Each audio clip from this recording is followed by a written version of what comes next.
Welcome to Local Mom's house. So in the next 40 minutes, we're going to look at the energy, the water and the wastewater systems, and then we'll have a 20-minute question and answer. So welcome to my house. It's an ordinary terrace in the heart of the city, just beside Central Railway Station, about half an hour's walk from the Opera House. It was built in 1894, and in 1996 there were 2 adults and 2 children. We needed to make the kitchen and bathroom bigger for us. So in that 3-month renovation,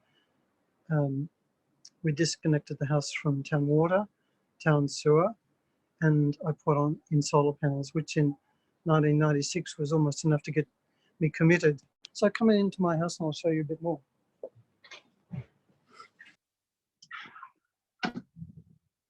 This is an inverter. It's a really good inverter because what it does is during the day,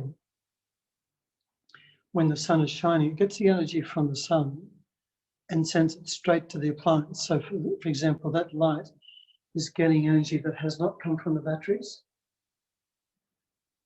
That means that the batteries will last longer because the life of batteries is influenced by the number of times they're charged and discharged. So I like this inverter a lot. I'm going to take you into my cellar. So Isna is going to come over here and point his camera at the old style batteries over the other side there.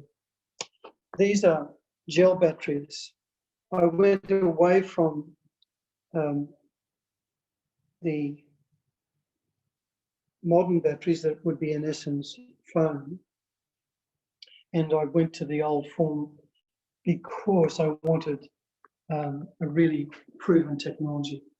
There are a lot of things with modern style batteries, such as mobile phones, which are proven, but I've formed the view that the residential battery market in Australia, particularly the service and design sector of it, is a bit immature. And so I removed the system I put in 2015. It was giving me 47% of the promised amount of power.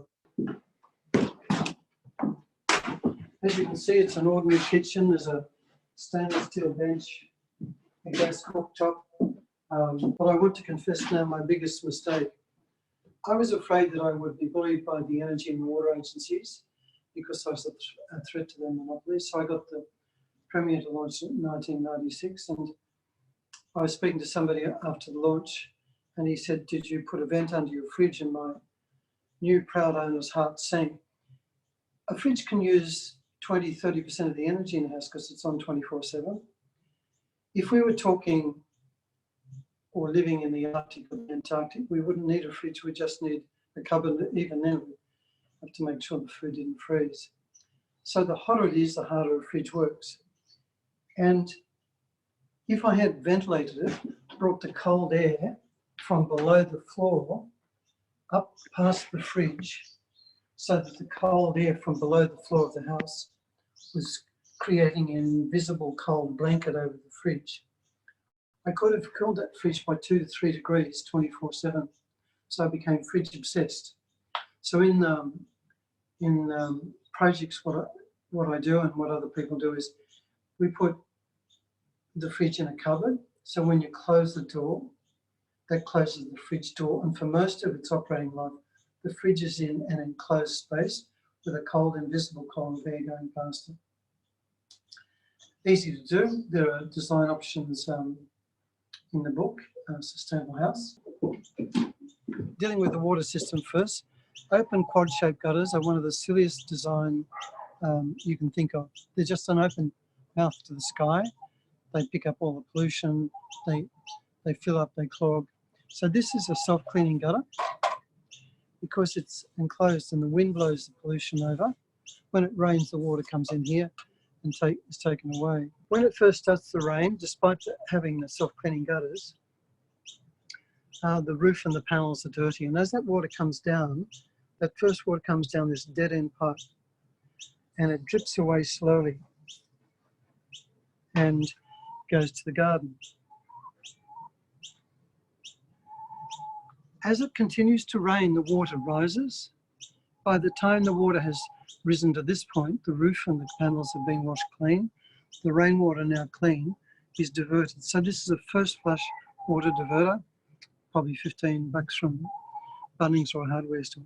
The clean water is then diverted into a 10,000 litre tank that's below the deck here. The site here is 5 metres wide. The tank is 3.5 metres wide, so there's a big hole here. The reason I put the tank underground is it's just a small site. I wanted to have a deck and a garden. And now I want to show you how I've kept about 3 million litres of water here. I'm standing on a grate above a sunken well. This is really old technology. It's called a leaky well. The sides of this pit are sandstone blocks with no cement grouting. As the water rises from an overflowing tank, which is just here, as the water overflows to this here, the water rises and flows sideways through the cracks in the sandstone. So it's a dry wall that leaks sideways. And it's never overflowed in all these years, despite intense rainfall events. When the toilet is flushed, it's all recycled water. You flush the toilet, the water comes back. Or when the clothes are washed, it comes back. The water is pumped from here through these 2 agricultural filters, which are filled with swimming pool filter sand. And then it goes through this little thing here. That's an ultraviolet light, and that sterilizes the water. So if you've got a fish tank at home, it's basically the same sort of design as a fish tank, because the fish are swimming in their own excreta. To keep them alive and safe, all the viruses and pathogens are killed by a small version of that ultraviolet light. In summary, what I've said is you can live simply in the heart of the city, having the same comforts you used to, just by using off-the-shelf appliances and products and techniques.